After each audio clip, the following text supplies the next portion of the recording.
السلام عليكم ورحمة الله تعالى وبركاته. كسو دوادا بنادر ريسيرش كونسلتنسي اند ايفالويشن سنتر عاوة هدي إلى إيرادو سيدان كو بالانسانين با سيمينار كيني أيان هرو سيقالينا سيمينار كينا وحكو صابسنا ريسيرش ميثودولوجي وليبا chapter كأفراد يسيد الله مارتا ديفلوب كلايو أنا قو استعمالينو descriptive data analysis sida caadiga xarunta Banaadir Research Consultancy and Evaluation Center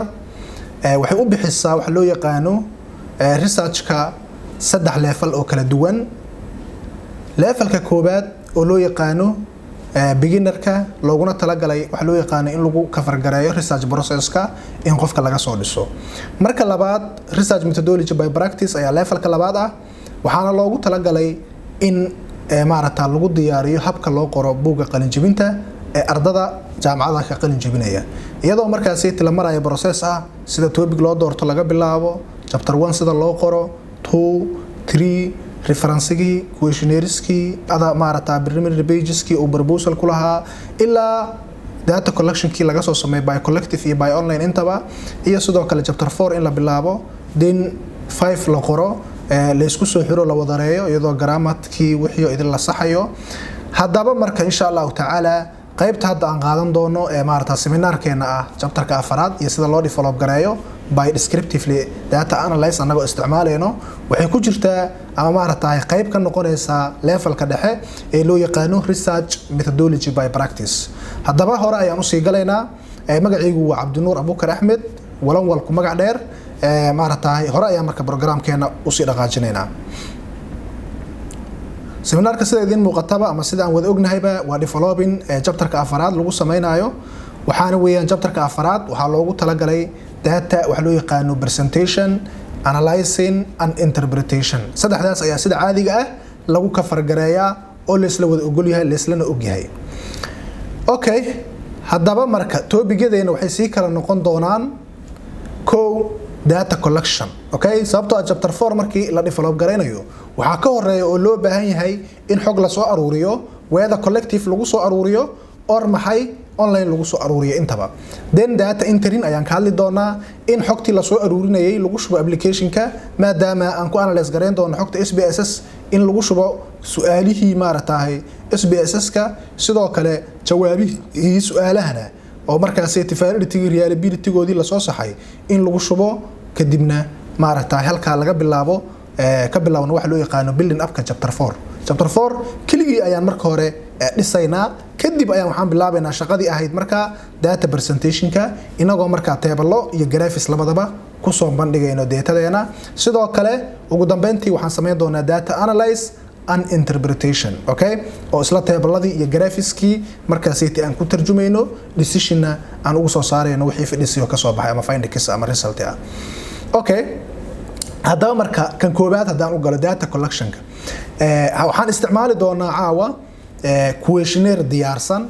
okay hadii aad u baahan tahay questionnaire goormee la isticmaalaa interview goormee la isticmaalaa waxa ku qasban tahay inaad dib u milicsato research process iyo maarata levelka koobaad soo barashadiisa. laakiin hadda questionnaire aan isticmaalayno ayaa maarata diyaar noo ah sidoo kale oo asagii noo diyaarsan sidoo kale waxa weeyaan xogtiina waxaan maarata ku soo aruurinay qaab collective ah oo data collection wuxuu noqonayaa in su'aalahaaga ama questionnaire-kaaga aad ku soo aruuriso habka ah maarata online ama habka ah collective-ka. online-ku macnaheedu waxay tahay in tuulasha kala duwan mid kamid ah aad xogtaada ku shubato su'aalahaaga kadib markii aad maaratahay validity-gooda su'aalaha aad soo saxato taana waa research process ay kamid tahay. laakiin sida caadiga ah questionnaire-ka shuruudaad jiro laga fiiriyo maarata objective-kii inuu parallel leeyahay uu ka imaaday maaratahay oo lagu soo socdo waxa la yiraahdaa face validity. okay waa qayb kamid ah validity-ga iyo sicitaankeeda. then waa la soo jawaabay oo markaas hadii online ay tahay marka waxa weeyaan waxa lagu shubaa Google Form-ka ama maarata application-ada kale lagu isticmaalo data collection-ka. then markii sample size-kii aad rabtay ee chapter 3 ku soo sheegatay maarata methodist-ka ahaa uu ku gaaro waa ku xirmi oo markaaseti technique maarata lagu manage gareynayo ayaa jira then waxaad sameynaysaa inaad file-kii dejisato deetana application-kaaga haddii aad qorsheynayso in SPSS ku analyze gareyso aad ku import gareynayso adigoon markaa data entering gooniya sameynaynin waa by online markay tahay laakiin offline oo sida caadiga la isticmaalo badanaan reliability-ga aadka ugu fiican waxa weeyaan in su'aalihii markaad face validity-gooda saxato aad u qaybiso dadkii markay soo jawaabaan ee markaaseti aad saxda hadana waxa la yiraahdo validity-gii qaybtii content-ga iyo waxyaabihii de jawaabihii sax inay yihiin then aad reliability-gii saxdo marka aad u gudubto wax loo yaqaano data entering-kii soo marka anaga hadda weygaan marayna waa weygaan ah collective-ka taana ayaan sample ahaan idin tusi doonaa laakiin waxa ogaataan questionnaire-keenuna waa diyaar dadkina way soo jawaabeen sample size-keenu 63 qof ayuu ahaa saafila 67 oo arki doonaa then datadaas baan analyze-keeda presentation-keeda toos u galaynaa laakiin maadaama chapter 4 ay taa waxa la rabaa in la sameeyo waxaanu idil waxa weeyaan dabada ayuu la galaa u baahanaynaa macnaha kama maarmahayno haddaba marka waxaan aadayaa waxa loo yaqaano SPSS-kayga questionnaire-kan marka koobaad noo furi doonaa kadibna waxaan furayaa SPSS nadiif ah then waxaan ku sameeynayaa wax loo yaqaan data entering ayaan rabaa inaan sameeyo sababtoo ah waxay u dhigantaa hadda in su'aalihiga ii diyaar yihiin macnaha oo soo collect gariyay okay sababtoo ah hadda macni waraaqadan soo daabacayna waa sameynaynaa de practically wax oo adii lagaaga baahan yahay weeyaan laakiin shaqo ahaan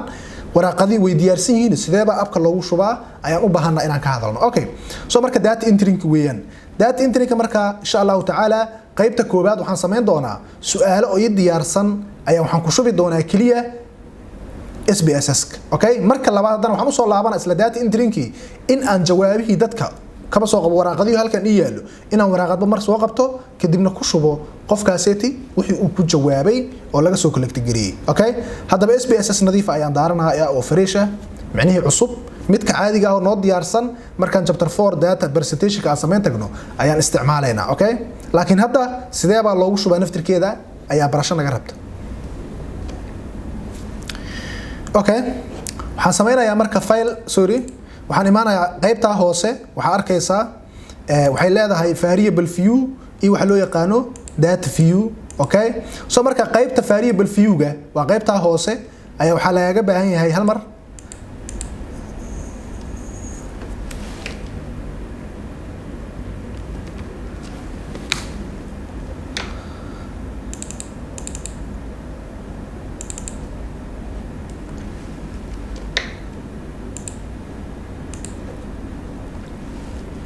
okay qaybta hoose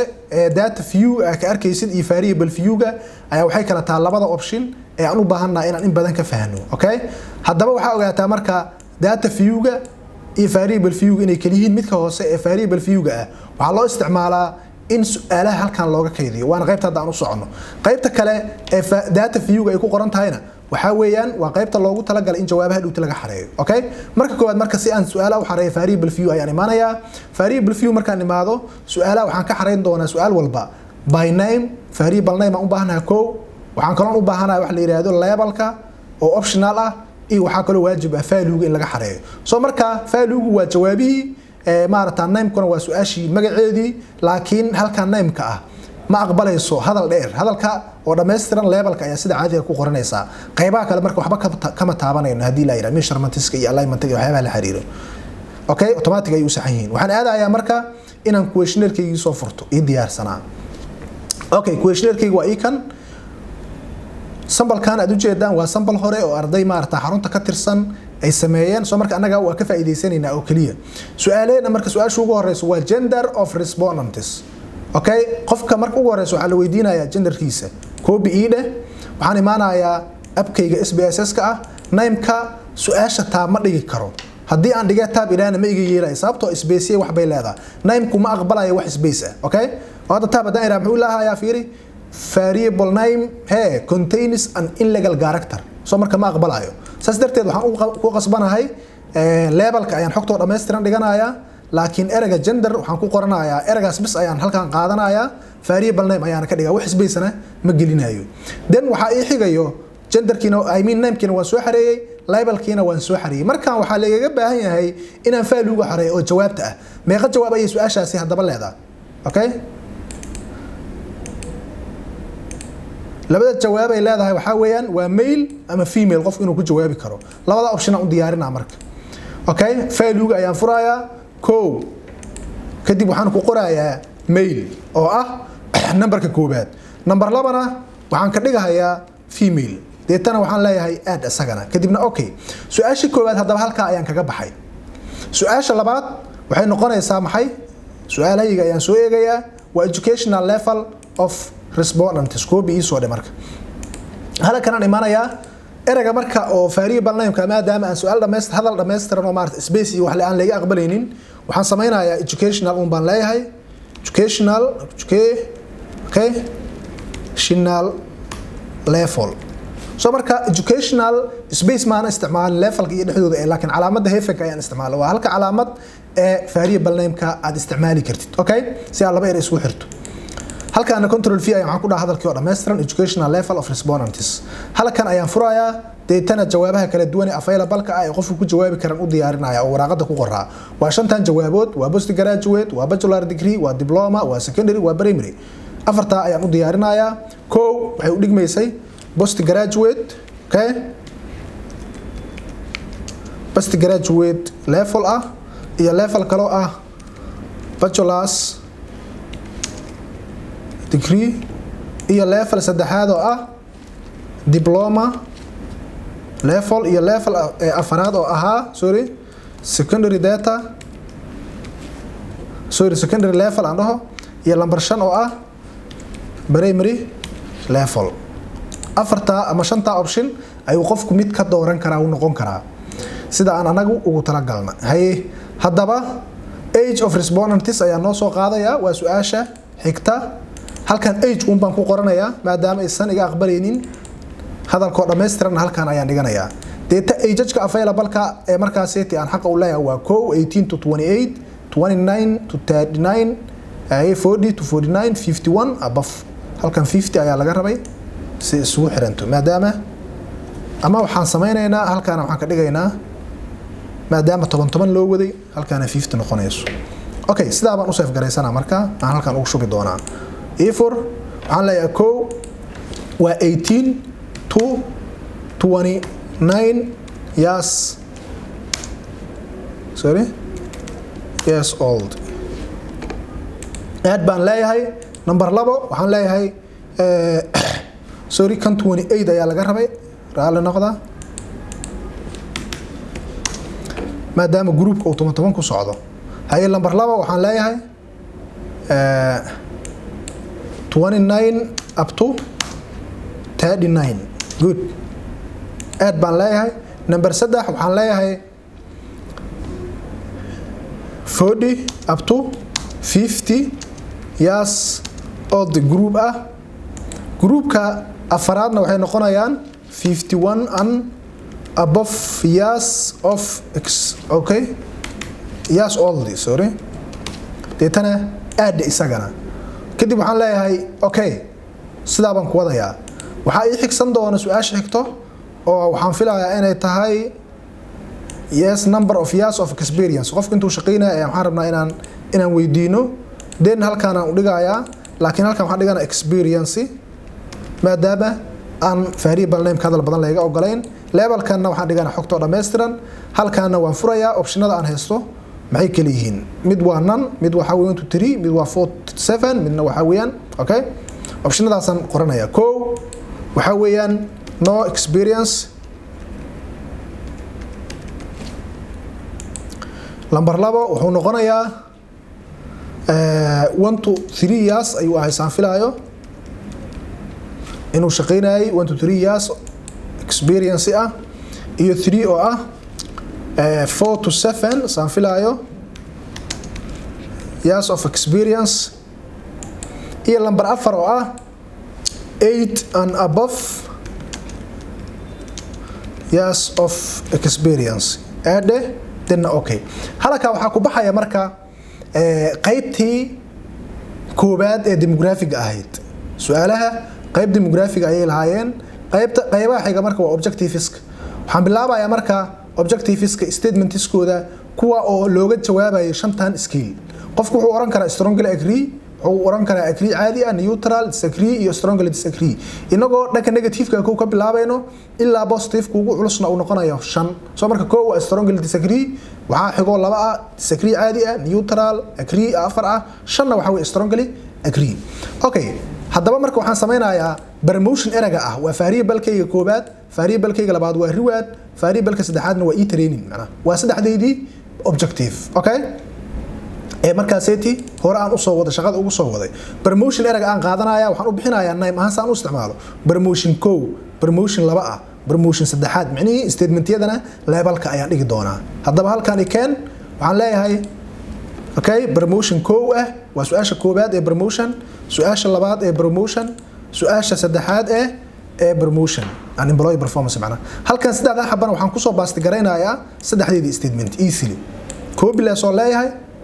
deetana SBS kan u soo laabanaya halkan waxaan ku leeyahay bast.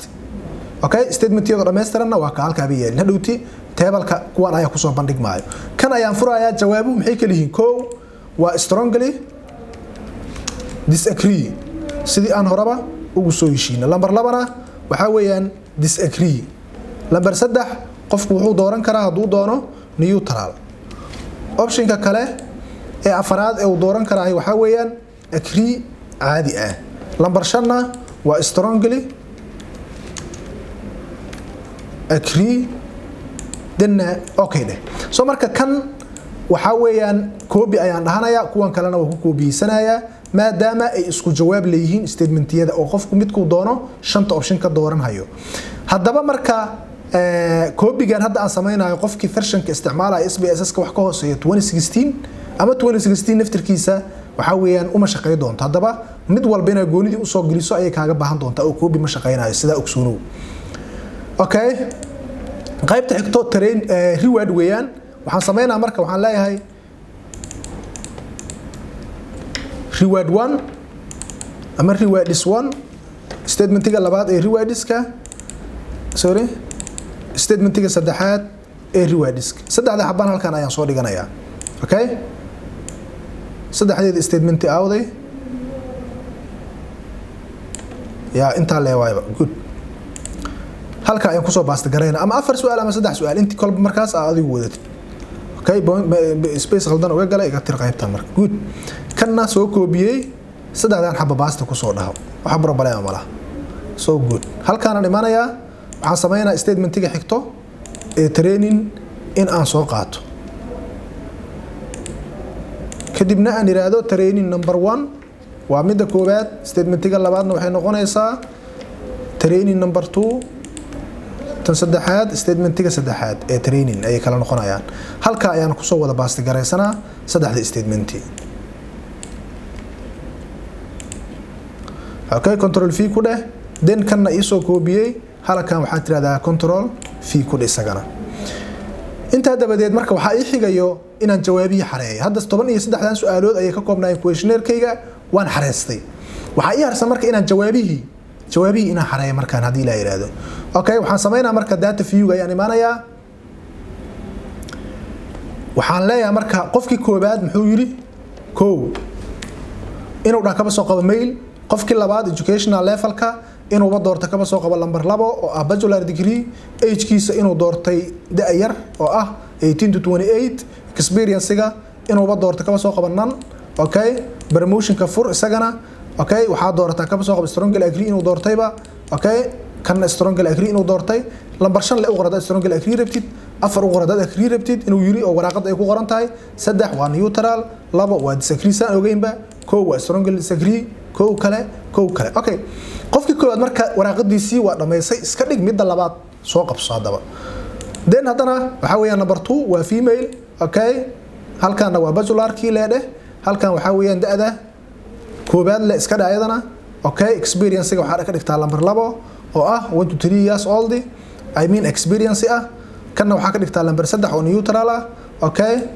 Okay, kaba soo qabo waraaqada inay sida ugu qoran tahay.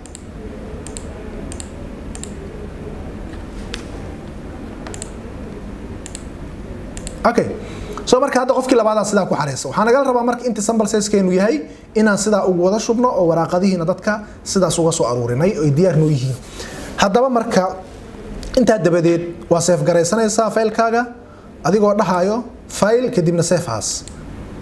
kaba soo qaba desktop-ka oo kale inaad dhigato ay rabtaa okay danna waxaad tiraahdaa magac u baxso okay waxaad tiraahdaa BRC seminar oo ku saabsanaa chapter 4 oo kale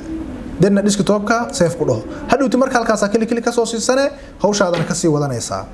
hadaba marka anagu data caadi oo diyaarsan ayaan ku analyze kare ku maxay ku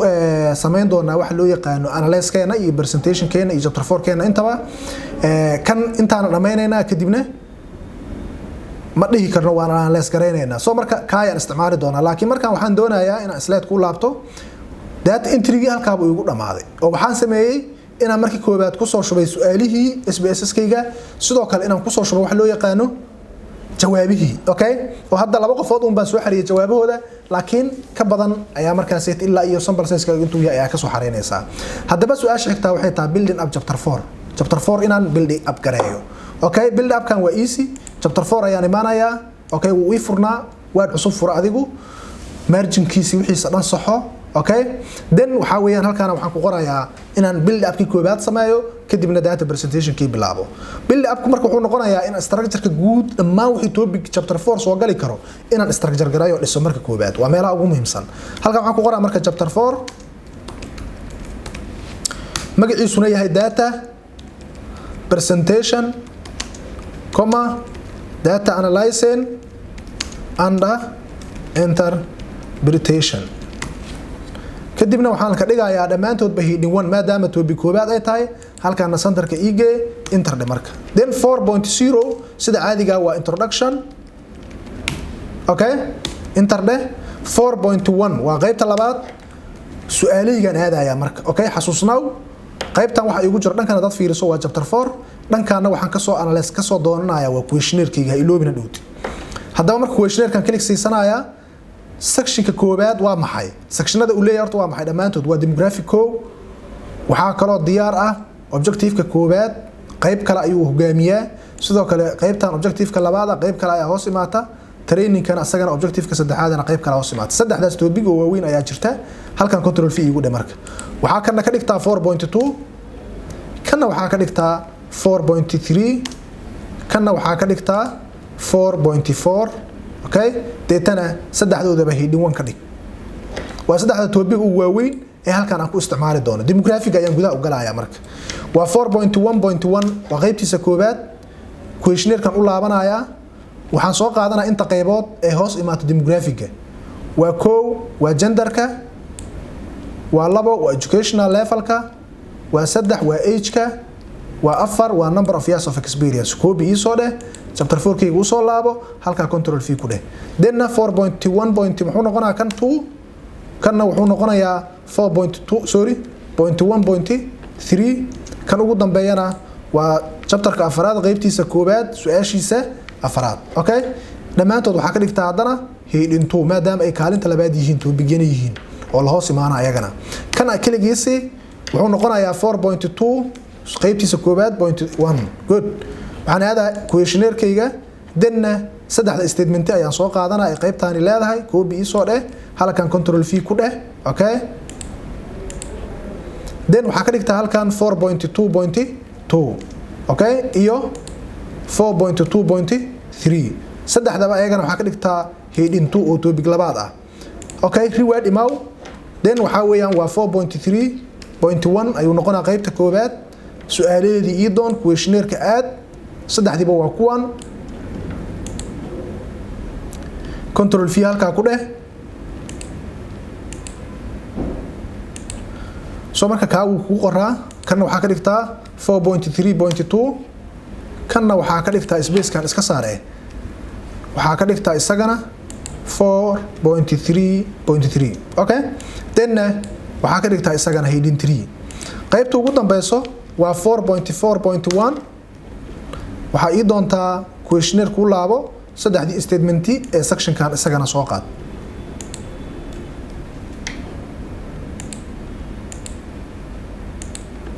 waxa weeyaan waa 4.4.2 qaybteeda labaad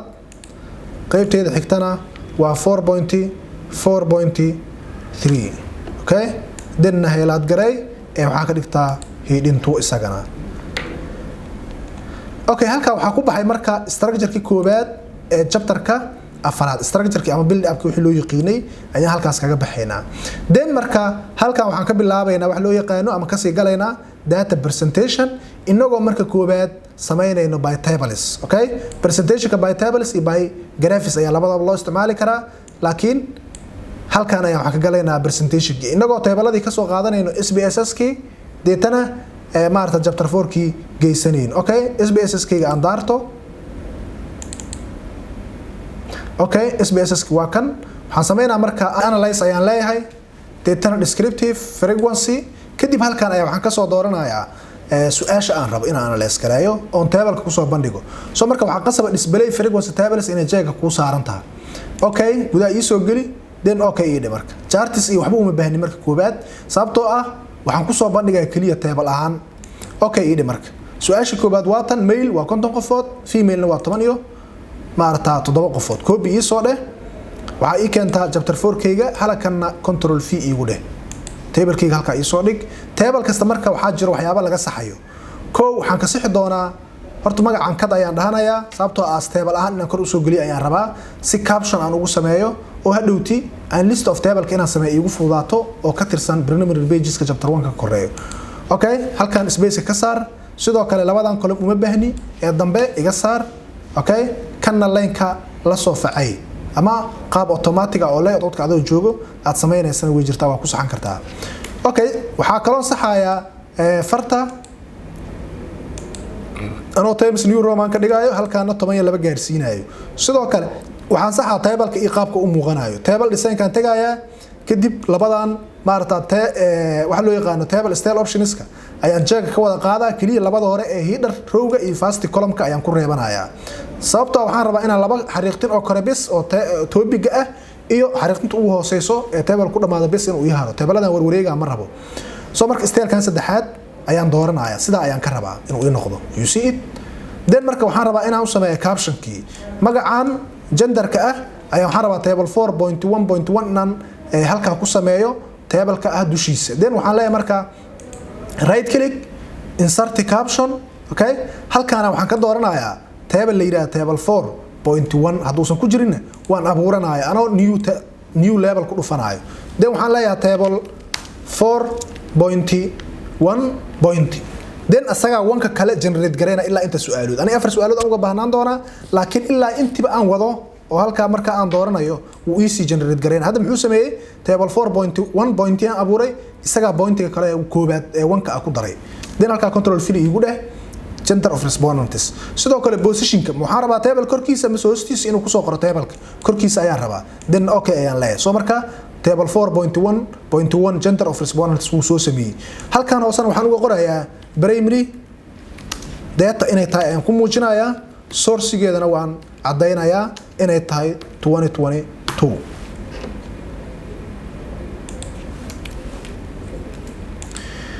Okay, su'aasha labaad waa educational level of respondents.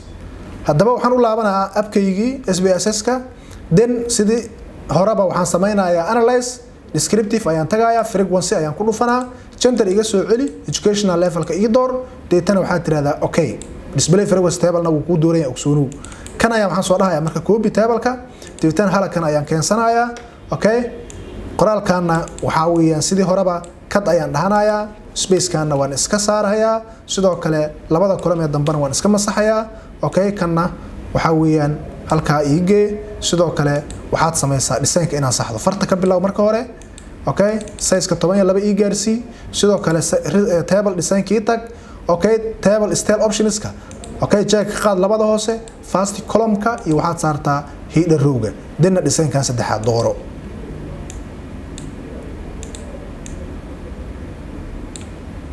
now marka waxaan u baahanahay magaca data waa copy-stay inaan caption-ki soo geliyo insert caption ayaan leeyahay table 4.1.2 ay automatic igu sii sameeyay sababtoo ah hore uu igu sameysnaa halkan uu iga dooran yahay. Soo marka waa waajib in halkan kaaga dooran yahay haduusan kuugu jirin waa in marka seeti aad hadda new label aad soo tiraa. Soo marka anigu uu sameysan yahay table-ka hore uu tirsanaya kiisi labaad uu joogaa control v igu educational level of respondents then waxaad tiraahdaa okay. Halkan waxaan soo dhiganaa marka data source inay primary tahay halkan ayaan ku cadeynayaa it's okay halka baan ku baxay age ka ayaan ka bilaabaa hadana marka xigto ku xijinayaa anigoo marka la hayo maxay age key inaan soo analyze gareeyo u laabanayo waxaan leeyahay analyze okay descriptive statistics frequency taniga celi labada su'aal oo ii dhiman hal mar iyo analyze gareey age ka iyo experience gaba kadibna okay ii dheh labada table waa kuwaana labadoodaba kan koobaad ii soo qaad waxay dhigtaa halkan okay sidii horeba waxaad ii sameeysaa intaan ka ii dheh space kan iga saar okay kan kale iga saar denna labadan column iska masax line kana saxo sidoo kale waxa saxataa design adoo ka bilaabayo farta table design tag kadib labada kore jeega saar labada hoosana ka qaad okay design ka saddexaadna dooro very good kadib waxa ku harsan inaad soo geliso caption kii right click dheh insert caption dheh deetana control v halka ku dheh sidaaba kugu soo galaa above table-ka then sort data source inay primary taadana halkan ku cadeey waxa ku soo har experience-ga SPSS-ki igu laabo uu ii analyze gareysay aan filaayo waa kan uu ii diyaarsanaa copy la ii soo dheh soo marka sida caadiga SPSS-ka isaga problem weyn wax weyn ugama baahnid kaliya waxa uga baahan tahay in markaaseti chapter 4 kaaga aad marka koobaad taqaano waxyaabaha lagaga baahan in analyze gareyso adigoo marka chapter 3 wixii aad ku soo sheegay methodiski adoo marayo okay laakiin dadka qaar dhibaatada ka taagan waxay tahay maba garanayaan wixii hore u soo sheegeen oo waxba intiis ka soo koobiyeysteen ay marka chapter 4 hadana waxay rabaan inay sameeyaan marka qaladka imaan doona wuxuu yahay in wixii chapter 4 kugu qoraa 3 kugu soo qoraa inaad qaban doonto data analysis-ka in waxaadan ahayn aad meesha iska sameeysato ama aad awoodi weyso marka hore lagu soo ansixi marka intaadna bilaabinba waa inaad barataa research-ka process-kiisa oo dhameystiran iyo practice-kiisa intaba okay table design kan tagaya sidii ballantuba ahayd labada kore ayaan check ka saarana style-ka saddexaadna waan dooranayaa okay halkan right click ku dheh insert caption okay table-ka afraad ayuu joogaa above select item uu yahay okay ii dhimar denna qaybtan ii soo koobiyay sidii horeba data source-ga halka ku muuji inay primary tahay wabillahi tawfiiq halka waxa ku baxay marka section-kayga koobaad ee gender sorry ee ahaa demographic-ga qaybtiisii maaragtay data presentation-ka ee table-iska okay so marka waxaan sii galayaa isla table-iska aan sii wadayaa waxaan soo bandhigaa hadana su'aasha promotion-ka okay waxaan u sii celcelinaa marka wax kale ma ahaan qofku inuu maxay si clear u fahmo hal xabaa dad fahanto wax kale dhan waa taqaanaa laakiin maadaama aan live ku jirno waxa weeyaan kuwa kalena waa sameynaya si tii hore wixii ka qaldoomay aad u soo qabato hadda okay waxaan imaanayaa marka hadana su'aashayda xigto descriptive frequency okay saddexda su'aalood ee promotion-ka waa isku xigaan saddexdood hal mar ayaan u wada yeeranayaa iyo analyze garay table-dooda iyo wada sameey saddexdiiba waa kuwan kan koobaad copy ii soo dheh waxay maataa halkan control v halka ku dheh okay qaybtan ka dhig dheh space kan iga saar okay sidii ballantuba ahayd den labadan column-na iska masax sidoo kale line-ka halka la ekaysi oo la facay denna waxaad saxdaa design-kii adoo ka bilaaba afartan nuuceeda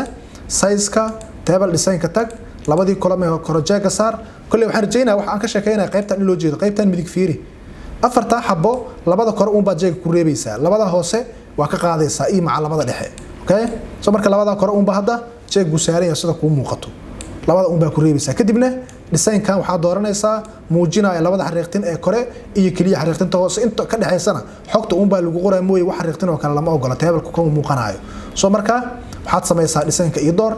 so good kadib waxaan sameynaa marka right click inaan iraado deetana insert caption halka marka waxaan rabaa table-ka qoraalkii waan qaatay in aan ku soo bandhigo laakiin table-kan ma aha table 4.1.5 ma noqonayo ee wuxuu noqonaa table 4.2.1 okay soo marka waxaan ku qasbanaa halkan inaan ka doorto table la yiraahdo 4.1 sorry table la yiraahdo 4.2 point okay soo marka duusan abuurayn kaliya wax kale ma sameynaysid new level aan leedahay deetana waxa leedahay table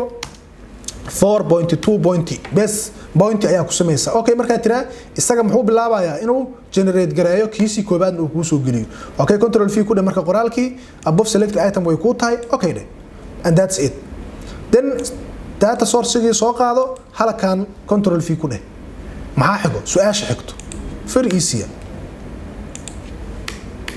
sorry waxaan sameynaa marka table-ka labaad inaan doono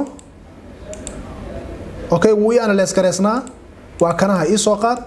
copy ii soo dheh halkan ii dhig control v okay space kan iga tir sorry kan ii ka dhig waan wataaya hadhow waxaan rabaa inaan table ku sameeyo labadan dambana iga masax denna level kan ii hagaaji sidoo kale farta nuuceeda ii saxdo design-kii galaya 12 ii gee design-kana gal kadibna labadii kor jeega saar sidii ballantuba ahayd labada hoosana ka qaad design-ka saddexaadna dooro right click dhe insert caption kadibna halka control v ku dheh uu ku diyaarsan yahay okay data source-ga primary-ga soo qaad halkan dhig waa si fududeynaa markaa maadaama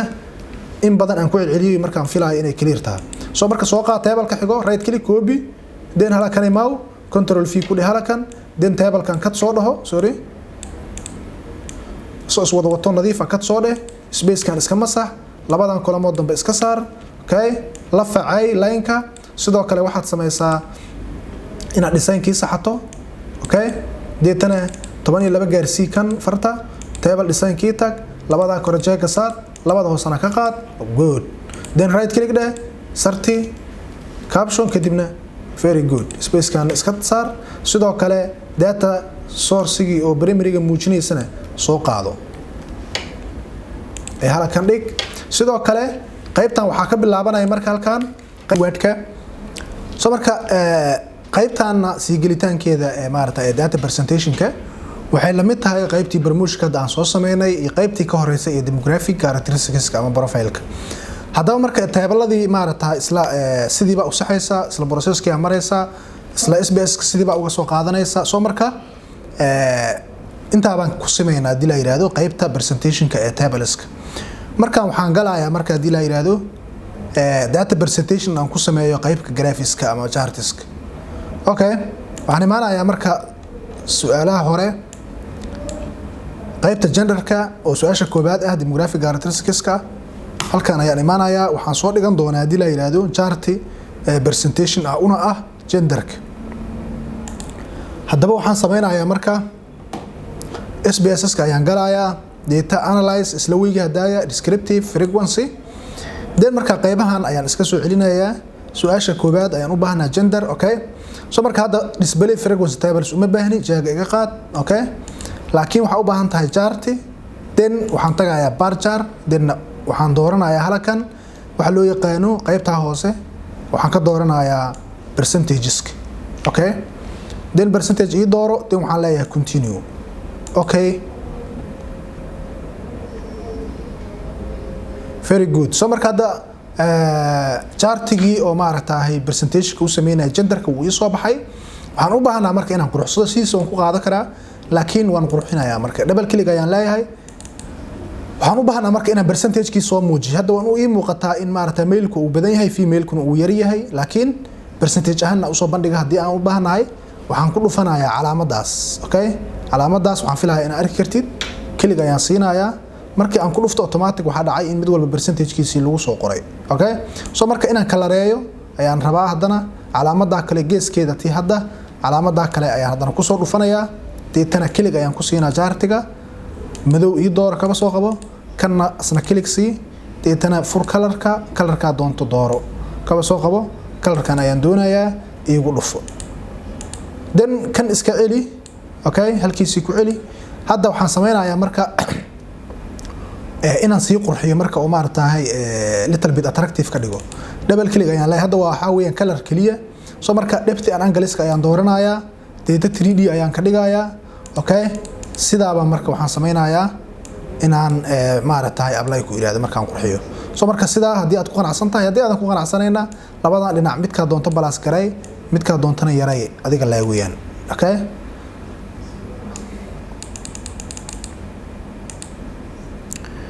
okay soo marka intaana soo qaadin waxaan u baahanahay chartiga inaan ka tirtiro qoraalkan hoose sababtoo ah hadda qoraalkan uma baahni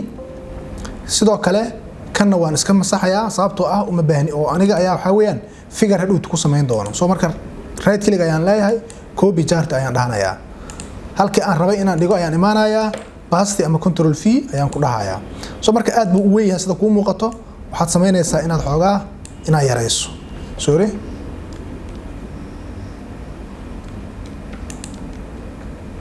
markii aan soo dhigayo calaamada ayaa xoogaa meel qaldan inay tiilaan filayaa okay very good soo marka wax yar iska yaray kadib waxaan u baahanahay isla magacaan oo maarata gender of respondents ah inaan u bixiyo chartigan okay right click ayaan leeyahay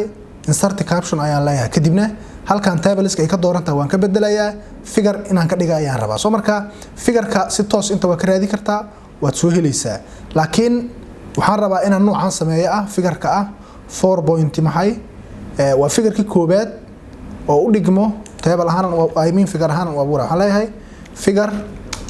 4.1 ayaan leeyahay then asaga wuxuu ii sameynaa generationkii marka halkaa enter igu dheh halkaana below selected item igu dhig sababtoo ah hoos inaan uga qoro ayaan doonayaa okay ayaan leeyahay soo marka sidaa buu iigu soo abuurmay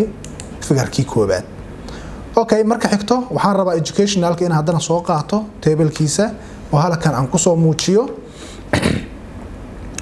waxaan leeyahay marka SPSS kii baan u laabanayaa okay analyze ayaan leeyahay okay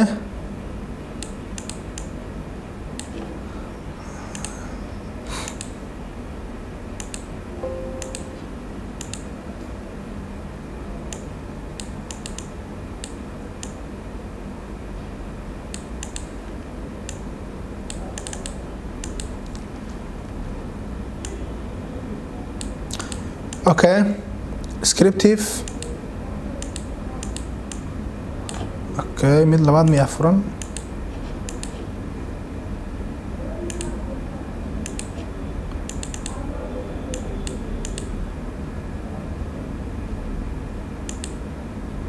sorry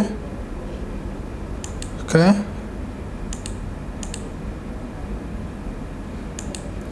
okay kadib waxaan dooranayaa educationalka kadibna chartigii ii tag by chart iyo door markaan styleka ii bedel kadibna okay idhe soo marka chartiga sidaan ugu soo bandhigayo hadda sida ku muuqata cagaarka u badan oo ah bachelor degree double click ii dheh color inaan ka bedel kan uma baahni kaliya waxaan ku sameynayaa inaan yara qurxiyo okay percentage-kina aan u yeelo percentage-ka calaamadda igu dhufo waa calaamadda taa then waxaan sameynayaa inaan depth and angle-kii aado double click ayaan ku korleeyaa chartiga depth and angle ayaan dooraa 3D iga dhig okay deetana okay ide sidaa buu soo muuqanayaa marka haddii aad doonto marka waxa u sameey kartaa haddana calaamadda mujada inaad dooratid si markaasiti uu kugu kala go'go'o soo marka kaligiisi kadib qaabka ay u soo muuqanayaa then waxa awoodaa marka inaad sii soo qaadato laakiin aniga sidaa ma sameeyo sababtoo ah space weyn ayuu qabsanayaa waxaan sameynaa marka inaan snip isticmaalo snip tool inaan isticmaalo kadibna aan inta yarta ah aan soo jarto sawir ahaan aan u qaato soo marka waxaan leeyahay copy ayaan halkan ka dhaxanayaa kadib wordkayga ayaan geysanayaa hadii la yiraahdo control v ayaan halka ku leeyahay soo marka sida ayuu marka kaana ku baxaya hadii la yiraahdo waxa xigo mid ka xigo soo marka intaan gelinta waxaan u baahnaa kan inaan magaciisii u yeelo waxaan leeyahay right click insert caption okay soo marka eragan figure-ka ah maybe si qaldan uu qoran yahay mid saxan inaan qorto ayaan isku dayayaa waxaan leeyahay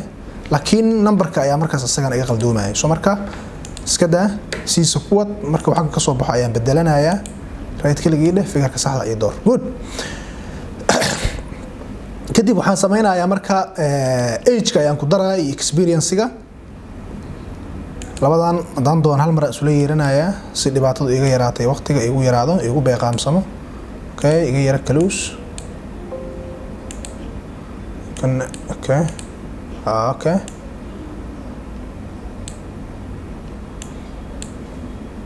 okay kan iga soo celi labada xaba ii door okay kadibna chartigooda tag bar chart ka dhig okay de okay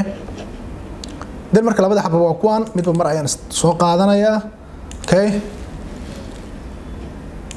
qoraalkan ka tira marka koobaad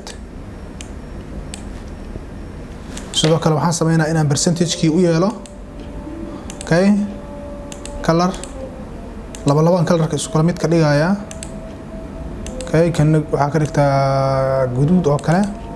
kana sidoo kale isagana guduudka ka dhig then iga celi calaamadii okay waxaan sameynaa marka double click si aan maarata 3D-gi ugu sameeyo depth and angle-kii ayaan tagayaa 3D ayaan ku dhufanayaa deetana sida aad doonto u janjeeri ilaa xad aadi u arkaysid inuu ku qurux badan yahay kadib copy dheh right click copy chart okay halkan control v igu soo dheh din iska yara hagaaji oo yaray maadaama space aad u badan qaadanayo halkan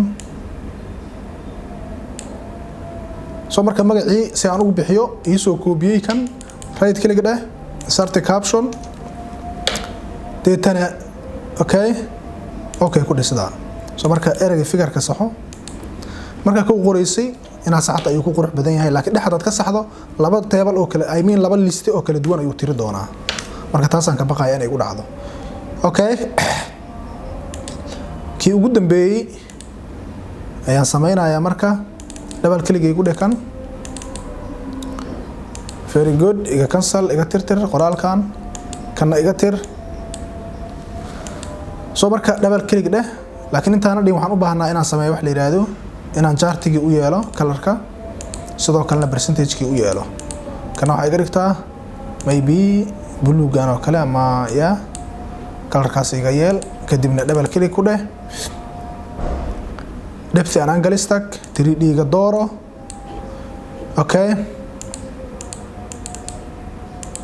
okay sidaa ku dheh haddii aad ka hesho right click dheh copy soo dhaw haddii aadan weli ka helina si hagaaji sababtoo waa aragtaa sida loo hagaajinayo waadna garan kartaa saan filaayo ilaa adii uu ku qanciyo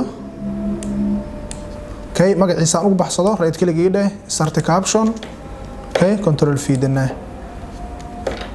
aan same to same howlaha kale oo dhan sidaas ayaa u sii wadaysaa hadii la yiraahdo mid walba jaartigiisa sida ayaa ugu sameynaysa bad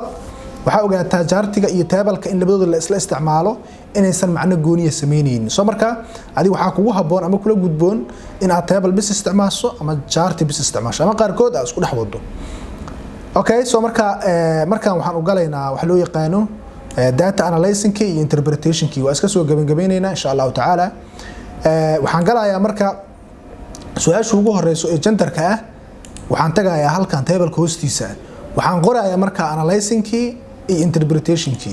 okay qaybta introduction ka ah hadalka ka maqan ayadana waxa weeyaan in introduction ku qorto ayaa laga rabaa laakiin iyadu maadaama aysan analyze la xiriirin waa isaga sii gudbaya hadda waxaan sameeynaa marka halkan analyzing wuxuu noqonayaa in hadalkan tarjunto oo sida uu yahay aad u qorto oo kali ah oo macnaheedu hadal ahaan aad u qortid in words aad ku qortid laakiin interpretation wuxuu noqonayaa inaad majority-ga cadeyso ama evidence-ga ama findings-ka result-ga ka soo baxday oo dhanka u badan yahay aad sheegto okay iyo sidoo kale inaad sababayso inta ay wax isku noqonaysaa interpretation-ka haddaba maxaan sameeynaa marka koobaad marka analyzing wuxuu noqonayaa ina iraado okay kaba soo qabo halaya the table 4.1.1 above indicates that halaya kaba soo qabo mailku inuu yahay content soma 50 ay halka ku qoraya waxaan qorayaa kan ya sorry soo marka waxaan leeyahay 50 oo u dhiganto 75% almost 75 weeye okay of the respondents ama of Salam Bank maadaama Salam Bank aan ka hadlayn study-ga Salam Bank workers were ama employees were male and 17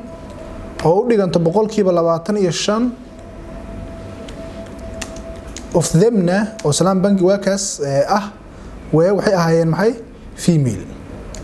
so which means intaas waxa weeyaan waa analyzing because of hadalka inta ku qoran oo dhan ayaan maxay English ahaan u qoray ama waxaan u qoray in words ku qoray marka waxa laga baahan yahay marka inaan maxay aan sabab I mean aan decision ki gaaro so marka dhankay u badnaayeen ranka mailka taa inaan muujiyo waxaan leeyahay marka this implies ereyada sida caadiga la isticmaalo weeyaan this implies that the majority okay of the workers of Salam Bank okay of Salam Bank of Salam Somali Bank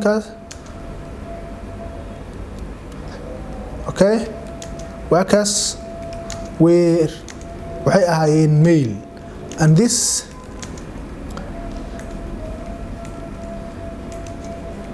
this is because so marka inta hore waxay ahayd waa decision-kii waa gaaray laakiin optionally inaan sababayana waa ii furantaa this is because that waxaan leenahay Salam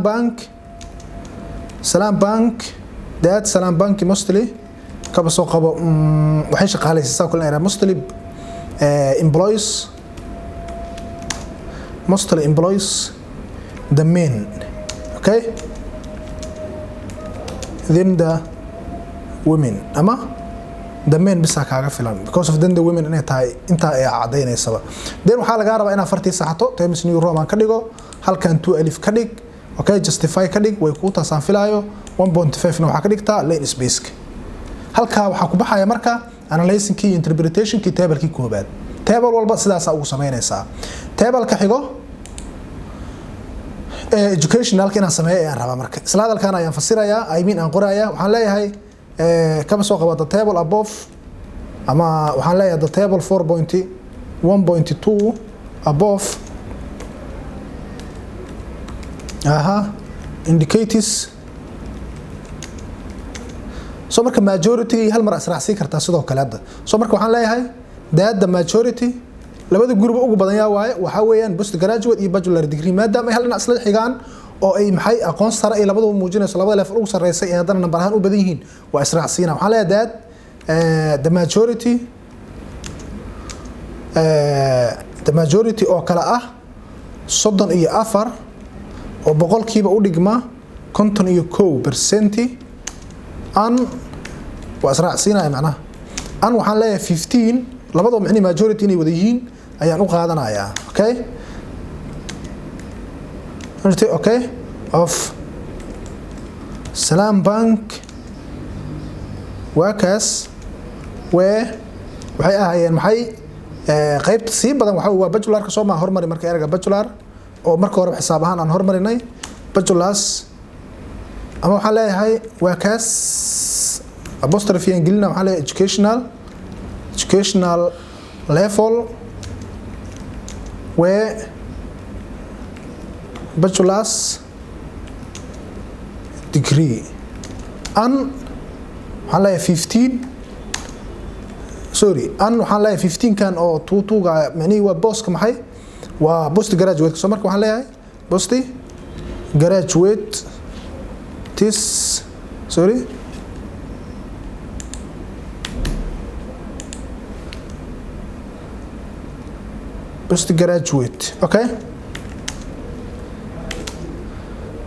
okay respectively so marka respectively gadan kala kamilihi waxa weeyaan say u kala horeeyeen oo macnaheedu 34 inay bachelor yihiin ay muujinay halka 15 kan ay yihiin post graduate, okay, so marka labadaba waxay wada muujinayaan marka labada group ugu badan inay yihiin maartahay labada level ugu sareeyay post graduate iyo bachelor degree, okay, waxaan leeyahay comma inta kalena marka waa israacsiina ayagana waxaan leeyahay only 10 oo boqolkiiba meeqa ah 15% comma 6 oo boqolkiiba u dhigmato maxay 9% under waxaan leeyahay 2 oo u dhiganto boqolkiiba 3%, okay, of themna maadaama hore aan u soo sheegay of themna waxaan leeyahay waa diploma comma secondary macni say u kala yihiin inaan u kala hormariyo secondary under primary level of education as respectively. So marka intaas waxa weeyaan analyzing kii noqonaysa maadaama aanan wax meesha ku qoran waxaan aan sheegin majority laakiin way kula jirtaa which means labada group inay badan yihiin almost hore u soo cadiyay so marka waxa isku jira analyzing kii iyo macal interpretation kii now marka waxaan u baahanahay in aan markaas iska sababeeyo oo kaliya waxaan leeyahay marka this implies the majority hada uma baahni marka that waxaan leeyahay kaliya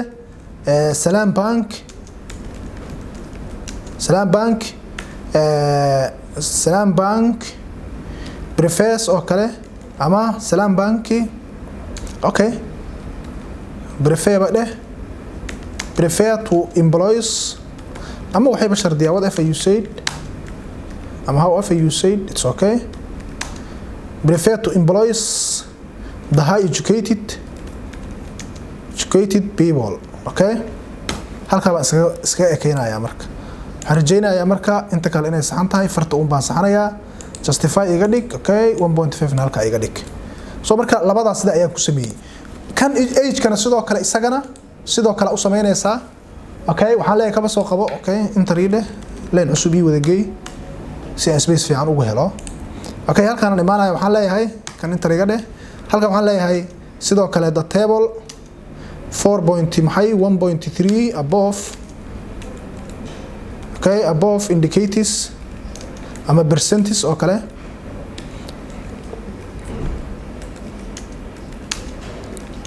على ذات هي اوكي وعلى 14 oo boqolkiiba u dhigmato 22% of هي of Salam Bank وكاس وHT okay between 18 for example على 18 to 28 years old comma groupka labaadna waxaan ku qorayaa 18 inay ahaayeen oo 27% u dhiganto hey of them maxay ahaayeen Salam Bank waakaas macnaha waxay ahaayeen WHT sidoo kale between 29 up to 39 years old sidoo kale comma groupka kala dhimo waa maxay waa 31 oo boqolkiiba u dhigmo 46% of themna waxay ahaayeen WHT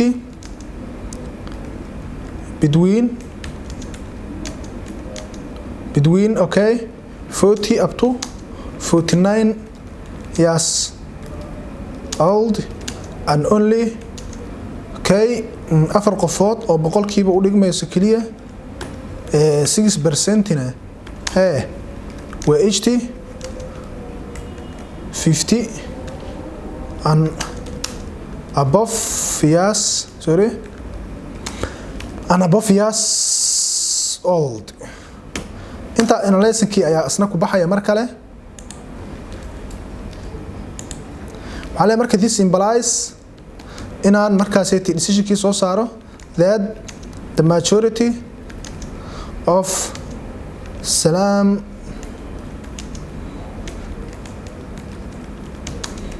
Bank workers group age were between okay between waa meeqa marka waa 40 ku ugu badan macnaha up to 49 years old which means this is because halay marka that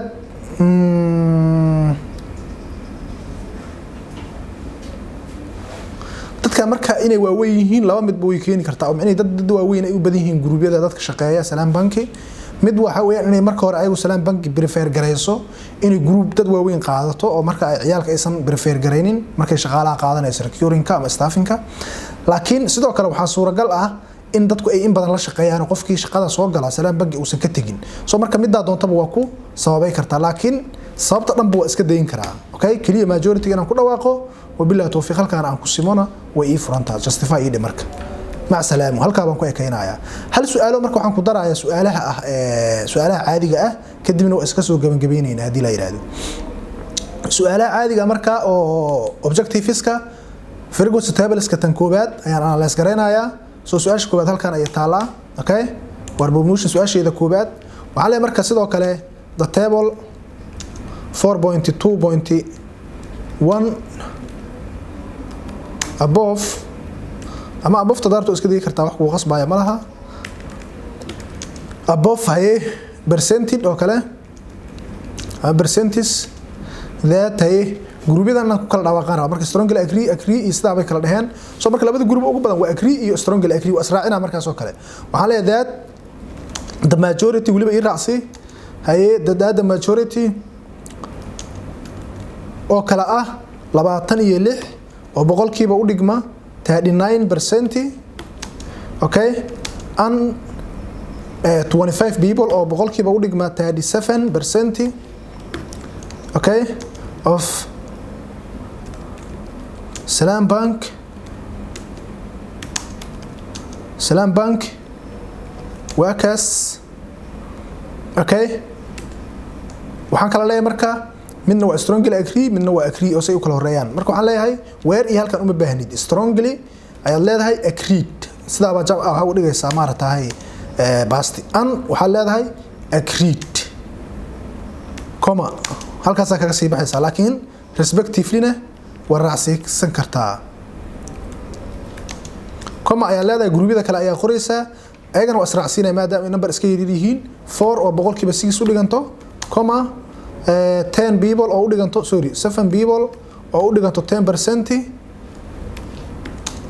anda waxaan leeyahay 5 people oo u dhiganto boqolkiiba 8% okay of themna waxaan leeyahay marka koobaad waxa waaye where neutral erayga kaliya oo where la isticmaalo waa neutralka waxaan leeyahay marka neutral comma kan labaadna waa disagreed and strongly disagreed respectively that marka halka waxaan raacsiinaa marka statementigaana soo qaadana because of dadkan markay su'aalaha jawaabaha noocan bixinayeen waxay ka jawaabayeen wax kale ma ahayne statementigan ay ahayd soo marka mid wuxuu yiri intaan saanay dhahday maxay ka dhahan laakiin daad marka ad Salam Bank in arinta sidaan ay uga jirto ay marka seeti isku raaceen kala raaceen whatever dhadhaad ka noqdeen jawaabaha kala duwan ka bixiyeen macna wabillahi tawfiiq taana waa ka majority-geedan hore u sheegay oo micnaheedu waa maxay waa agree strongly agree oo dhanka positive ka ah haddaba marka intaaba marka waxa ku eg su'aalaha kale oo dhan marka mid walba sida ayaa u sameynaysa marka waqti dheer iyo kuma sii bixinayno insha Allah ta'ala waxaan rajaynayaa caawa inaad maaragtaa programkan si aad u qurux badan aad uga faa'iideysateen waxaana dareemi kartaan inaanan chapter 4 sida maaragtaa easy-ga aan loo wada dhamay karin hal mar laakiin sida ugu fududeed oo marka anaguna aan maaragtaa usoo gudbi karnay adinkuna markaa seeta haddii marka aad ku ceshataan marar badan deetana aad daacad ka tihiin insha Allah ta'ala ilaahay idinku garab galo aad qaybaha kale oo dhan chapter 4 uu leeyahay intiba aad frequency tables oo kaliya aad isticmaalaysid aad ku soo bandhigi karto kuna mani karto caadiyana levelka koowaad markii lagu qaran jibina aad ku moodi karto soo marka waxa jiro sidoo kale descriptive connectorkiisa inaan mean iyo stand deviation oo kale aan markaas wax ku analyze gareeno si go'aan inta ka sii xogaa culus oo soo baxo cross tabisa jiro kale ka soo qabo ama cross sectional oo kale descriptively waxa ay idil way jiraan laakiin frequency tables ahaan uun baan marka insha Allah ta'ala chapterkeena afraad ku analyze gareynay kuna soo bandhigaynay kuna interpret gareynay sidoo kale correlation oo kale ayadoo ay jirtaa ayadoo ka square jirtaa ayadoo maarta regression la isticmaalayo data analysis-ka si dhiiba markii loo sii galo caadiyana markii de maarta galaasida ama la soo xaadirayana waa ku bixinaayo maarta markaas oo kale jaanis aad u badan laga helaa ilaa week wax la jira ayaa chapter 4 oo kaliya lagu maaratahay lagu bixiyaa ardadana laga saxaa soo marka inta islama heli karno laakiin cidii maaratahay aad ugu baaneed waxaan filayaa inay maarata ka qayb tiran karto inta ku filan tahay insha Allah ta'ala guulaan idin rajaynayna page-keen waka de maaratahay aad naga daawanaysaan sidoo kale cidii groupka Telegram-ka ku jirtana waxa weeyaan in badan waa isla xiriiri doonaa xogteena way la socotaa sidoo kale YouTube ayaan leenahay oo muuqaalo badan ku jiraan kana insha Allah ta'ala aan rajaynayno inuu soo gali doono hadii rabbi idmo hadaba insha Allah ta'ala wax subscribe following-ka dhammaan informationada si aad nagala socotaan waa xaqiina aad iyo aad ay u mahadsantiin salaamu alaykum wa rahmatullahi ta'ala wa barakatuh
Audio Jungle.